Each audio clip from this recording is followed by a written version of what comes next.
Bienvenue à toutes et à tous, je suis très contente de vous retrouver sur ma chaîne YouTube. Alors aujourd'hui, à nouveau, vous allez pouvoir voir Sonia. Vous avez été nombreux à visionner déjà ses premières vidéos, ses anecdotes, ses histoires qu'elle a pu vous transmettre à travers les premières vidéos qu'elle a faites. Et vous nous avez redemandé à nouveau des histoires si elle en avait encore. Eh bien écoutez, j'ai le plaisir de vous annoncer qu'en effet, aujourd'hui, vous allez avoir à nouveau de nouvelles anecdotes.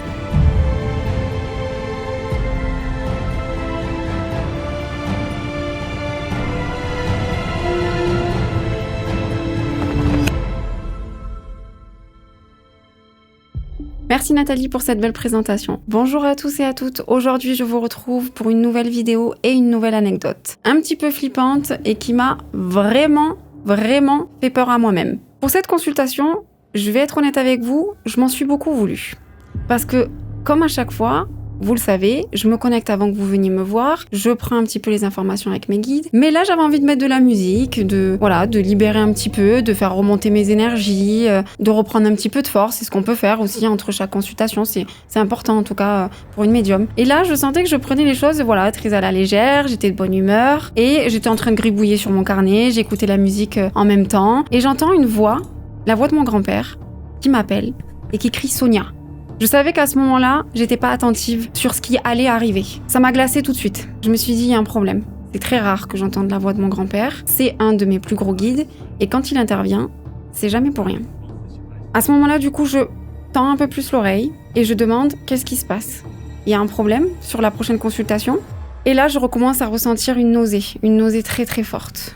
Je ne me sens pas bien. Justement, j'en fais part à une de mes consoeurs. Je sens que la consultation qui va arriver va être très compliqué. Et il faut savoir, pour la petite histoire, que la veille, j'étais allée voir un film de peur, Conjuring. J'en avais beaucoup ri avec ma sœur jumelle, et je me suis dit, oh là là, les gens en font des caisses, il n'y a en aucun cas d'entité démoniaque après qui vous suivent. J'avais pris ça à la légère, je me suis dit, on est vraiment dans le too much et le folklore.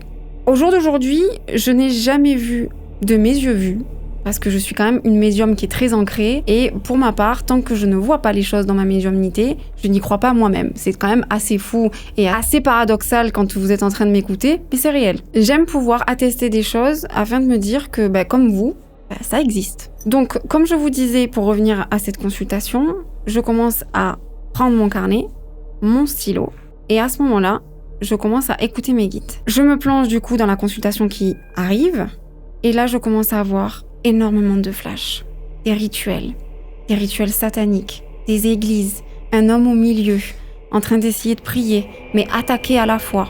Et au moment où je suis en train de canaliser mes guides, où ils m'envoient, et je suis très concentrée sur ce qu'ils sont en train de me montrer, parce que c'est très grave, c'est des images qui sont assez marquantes, et je sais que je vais aller dans de l'occulte très puissante, j'entends à ce moment-là une voix qui n'appartient absolument pas à mes guides. C'est-à-dire une voix qui émet des menaces de mort contre ma cliente. Il faut savoir qu'en tant que médium, on prend le temps de savoir qui nous parle, quelle est la vibration. Et c'est là que je me suis dit qu'il y avait quelque chose qui clochait. Ça ne représentait absolument pas mes guides et ils ne parlent jamais ainsi.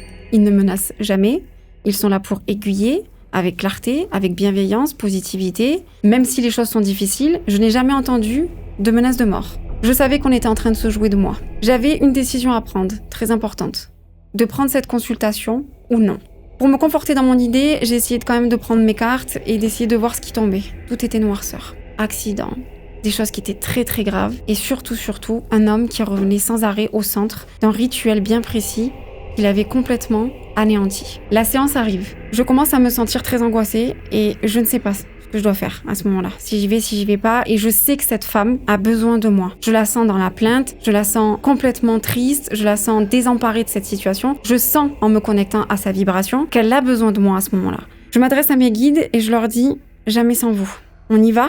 Je commence à appuyer sur la vidéoconférence et je leur dis « Vous êtes avec moi ?» Et c'est là où je sens une main sur mon épaule, où je sens que mes protections se renforcent. En tout cas, je sens le défunt de mon grand-père arriver. À ce moment-là, l'entendre me dire « Je suis là, on peut y aller ». Tant que je n'ai pas dit ce message, je peux vous l'assurer, la visioconférence ne fonctionnait pas. Au moment où j'ai dit « On y va, on est tous ensemble », tout s'est allumé. La cliente arrive, les bugs s'enchaînent. Je n'arrive pas à la capter. J'essaye de demander à mes guides où est-ce qu'elle peut se mettre dans sa maison pour qu'on puisse avoir la conversation et tout ce qu'on doit, en tout cas, lui dire. Parce que là, on va pas s'en sortir. Elle a besoin de nous il faut qu'on l'aide. J'entends, dis-lui de monter dans la chambre. On va essayer de l'aider. Je lui dis à cette dame, montez dans votre chambre, c'est là où je pense que les énergies seront le mieux pour pouvoir communiquer. Elle monte rapidement, et là, la visio et la connexion se stabilisent. On peut poursuivre la séance. Je lui dis, écoutez, je sais ce qui se passe, je vais vous légitimer, mais là, il va falloir qu'on parle de votre fils. Elle me dit, écoutez, ça me rassure tellement ce que vous êtes en train de me dire parce que je ne savais absolument pas comment amorcer la séance, comment vous dire les choses, et le fait que vous-même, vous avanciez déjà cet argument-là, je sais qu'on peut y aller. Je me sens en sécurité, on peut y aller. Je lui dis, écoutez, voilà, je vais vous dire ce que j'ai vu et ce qu'on m'a montré. Au moment où je vais pour annoncer ce que j'ai vu, donc le cercle satanique, l'église, les prières, les rituels, je vois cet homme, cette entité démoniaque, un prêtre, vraiment horrible, odieux, pervers. Il était juste derrière ma cliente. Il se tenait et je l'entendais rire. Il riait. Il se foutait de moi, de mon équipe. Et c'était vraiment terrorisant pour moi. Je n'avais jamais vu d'entité aussi agressive, aussi violente. Je suis en train de me remettre dedans, ça me fait flipper. Ils vont pas revenir, t'inquiète. Ouais, je sais, mais comme je me reconnecte à la vibration... Ça lui arrive à Nathalie aussi de des fois revivre les consultations et d'avoir même des... Mais t'inquiète. Ça prouve qu'on est bien dans la live, hein. Ouais. Ouais.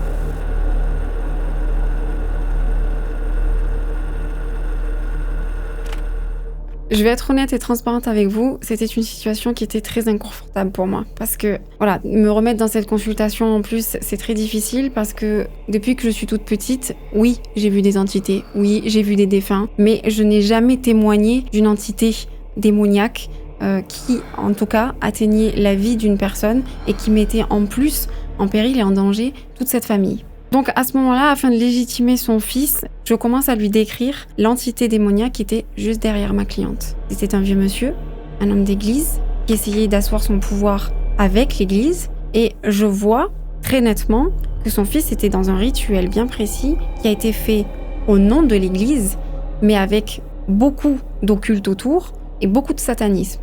Et c'est là où elle me dit, effectivement, à côté de chez moi, il y a une église qui ont des pratiques qui ne sont pas toujours très claires, très clean dans leur façon de faire. Et au vu de ce que mon fils présentait, il cherchait ni plus ni moins de l'aide dans l'église parce qu'il s'est dit qu'il était en train de devenir fou. Il faut savoir que voilà, son fils avait fait énormément de tests au niveau des médecins, des psychiatres pour voir s'il présentait en tout cas une forme de schizophrénie. Ça n'a pas été le cas. Du coup, il s'est réfugié dans cette église pour trouver des réponses parce que, en fait, comme je lui ai dit, votre fils, depuis qu'il est enfant, il est ni plus ni moins médium, mais il faut savoir qu'il y a des médiums qui arrivent à rentrer dans leur mission et d'autres refutent ces capacités et deviennent, à un moment donné, où ils rentrent dans cette dualité, où ils arrivent à se réancrer dans la société, où ça crée cette distorsion de réalité où, voilà, il y a des entités qui peuvent venir à vous, vous polluer, vous parasiter. Et là, en l'occurrence, ça devenait de plus en plus oppressant pour lui. Il s'est dit, je vais trouver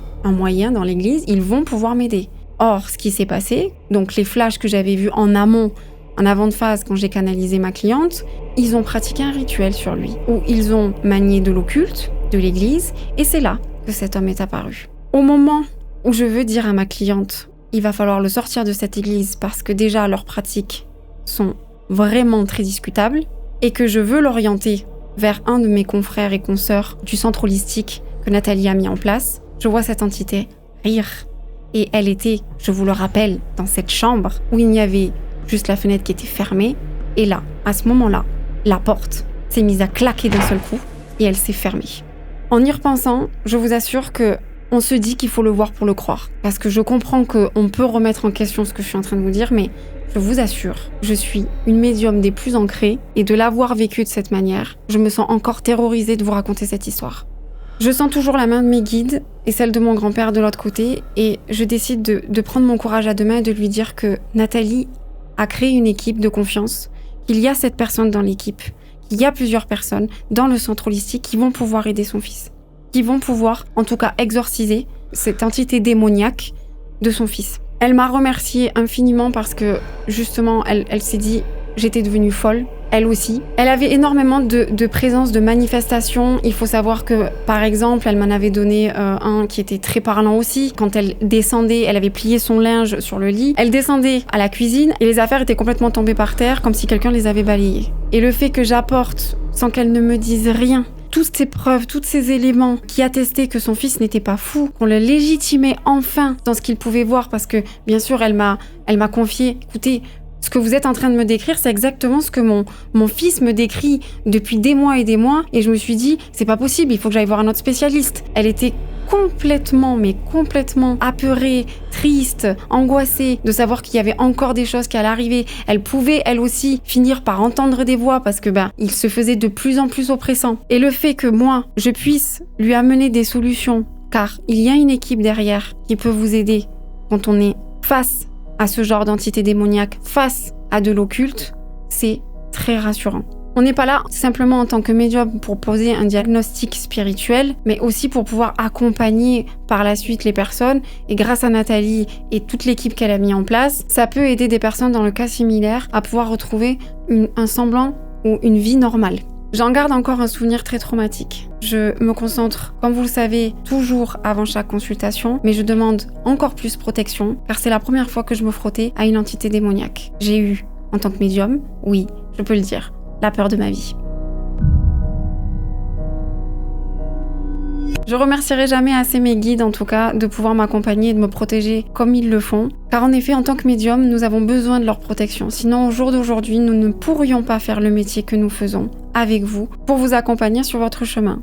J'espère que cette vidéo vous aura plu. N'hésitez pas en commentaire à nous raconter si vous aussi, dans vos maisons, ou si vous avez eu une expérience paranormale avec des entités qui étaient ou lourdes, ou démoniaques, ou de l'occulte. Je serais ravie de pouvoir vous lire. Et si vous avez envie de prendre rendez-vous avec moi, le lien est toujours en description. Si ce n'est pas déjà fait, abonnez-vous à la chaîne, à liker, à partager cette vidéo. Je vous remercie pour votre soutien. Une vidéo va s'afficher dans quelques secondes. Si ce format vous a plu, n'hésitez pas à aller voir celle-ci. Et moi, je vous retrouve pour de prochaines anecdotes. À bientôt!